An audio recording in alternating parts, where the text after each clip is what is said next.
Subscribe کریں اور دیکھیں ایک بہت ہی خوفناک ہارر سٹوری، اور بیل آئیکن کو دبانا نہ بھولیں۔ ابھی وہ آنکھیں بند کر کے سونے کی کوشش کر ہی رہی ہوتی ہے تو سونیا اس سائے کو دیکھ کر بہت ہی زیادہ خوفزدہ ہو جاتی ہے اور ادھر ادھر دیکھتی ہے۔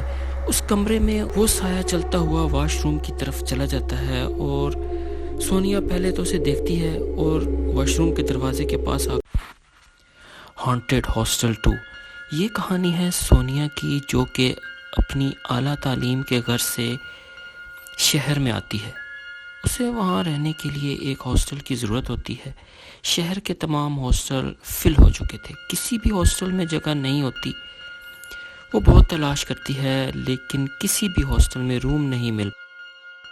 اپنی گاڑی کو شہر سے باہر کی طرف موڑ لیتی ہے۔ وہاں کالج سے کچھ فاصلے پر ایک ہاسٹل نظر آ جاتا ہے۔ ہاسٹل میں کوئی بھی نظر نہیں آ رہا ہوتا سوائے ریسیپشن پر بیٹھے ہوئے ایک کے۔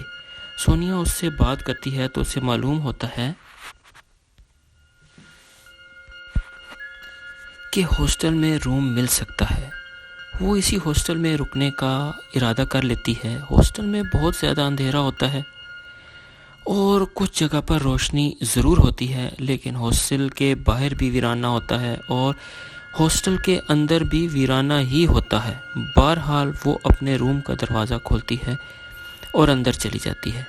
کیونکہ وہ اتنا لمبا سفر طے کر کے تھک جاتی ہے، اس لیے وہ بستر پر لیٹتے ہی سو جاتی ہے۔ ابھی اسے سوئے ہوئے تھوڑی دیر ہوئی تھی کہ اس کے دروازے پر ٹھک ٹھک کی آواز آتی ہے۔ اس کی آنکھ تو کھل جاتی ہے لیکن وہ ایک لمحے کے لیے پریشان ہو کر سوچتی ہے کہ بھلا اس وقت کون ہو سکتا ہے۔ ابھی وہ سوچ ہی رہی ہوتی ہے، دروازہ دوبارہ کھٹکتا ہے۔ سونیا دروازے کے پاس جاتی ہے اور دروازہ کھول دیتی ہے۔ وہ یہ دیکھ کر حیران رہ جاتی ہے کہ دروازے پر تو کوئی بھی نہیں ہوتا، لیکن ایک بالکل ٹھنڈی سی ہوا کی طرح کی کوئی چیز اس کے جسم کے پاس اس کو محسوس ہوتی ہے، مانو جیسے کوئی ہوائی چیز کمرے میں داخل ہوئی ہو، لیکن اس کو دیکھا نہیں جا سکتا تھا۔ اس لیے وہ اپنے کمرے کا دروازہ بند کر دیتی ہے اور دوبارہ اپنے بستر پر لیٹ جاتی ہے۔ ابھی وہ آنکھیں بند کر کے سونے کی کوشش کر ہی رہی ہوتی ہے تو اس کے کمبل کو کوئی طاقت کھینچنا شروع کر دیتی ہے اور اس کا کمبل اس کے جسم سے ہٹ جاتا ہے۔ وہ اس بات کو معمولی سمجھتی ہے اور کمبل کو دوبارہ اپنے اوپر کر لیتی ہے، لیکن کیا ہوتا ہے کہ اس بار یہ کمبل دوبارہ ہٹ جاتا ہے۔ وہ اس بات کو بھی آرڈینری سمجھتی ہے اور دوبارہ کمبل اپنے اوپر اوڑھ لیتی ہے، لیکن کچھ ہی دیر بعد کمرے میں سرسراہٹ سی محسوس ہوتی ہے۔ اس بار تو اس کا کمبل مکمل طور پر اس سے ہٹا لیا جاتا ہے، زمین پر پھینک دیا جاتا ہے، اور اسی دوران سونیا کی آنکھ کھل جاتی ہے۔ وہ اپنے کمرے میں ایک سائے کو چلتا ہوا دیکھ لیتی ہے۔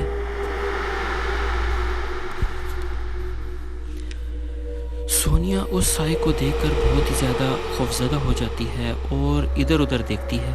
اس کمرے میں اس سائے کے علاوہ کچھ بھی نظر نہیں آتا۔ ابھی اس کی گھبراہٹ کم نہیں ہوئی تھی کہ وہ سایہ حرکت کرتا ہے اور ایک سمت میں چلنا شروع کر دیتا ہے۔ سونیا کافی بہادر لڑکی تھی، اس نے زندگی میں پہلی بار اس طرح کا منظر دیکھا تھا۔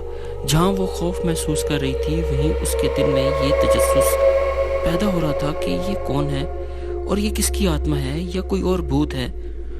وہ اپنے بیڈ سے اٹھتی ہے اور اس سائے کا پیچھا کرنا شروع کر دیتی ہے۔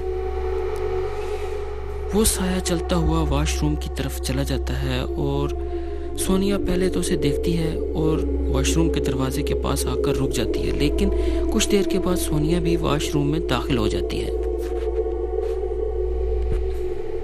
اس واش روم میں ہر جگہ خون لگا ہوا ہوتا ہے۔ سونیا دیکھتی ہے کہ ایک سایہ ایک دیوار کے ساتھ بیٹھا ہوا ہوتا ہے اور اس کے ساتھ ہی کسی لڑکی کے رونے کی آواز آ رہی ہوتی ہے کہ اتنی دیر میں ایک اور سایہ نمودار ہوتا ہے، اور یہ سایہ اسے اس بیٹھی ہوئی لڑکی کے سائے سے دیکھنے میں قدرے بڑا نظر آ رہا ہوتا ہے۔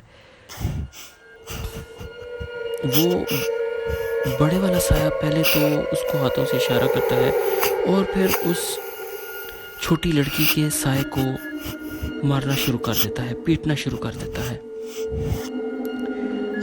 سونیا یہ سب دیکھ کے بہت زیادہ ڈر جاتی ہے اور اس کے ساتھ ہی کسی لڑکی کے رونے کی اور چیخنے کی آوازیں آنا شروع ہو جاتی ہیں اور اس بیٹھی ہوئی لڑکی کی پرچھائی وہاں سے بھاگنا شروع کر دیتی ہے اور اس کو مارنے والا سایہ اس کا پیچھا کرتا ہے۔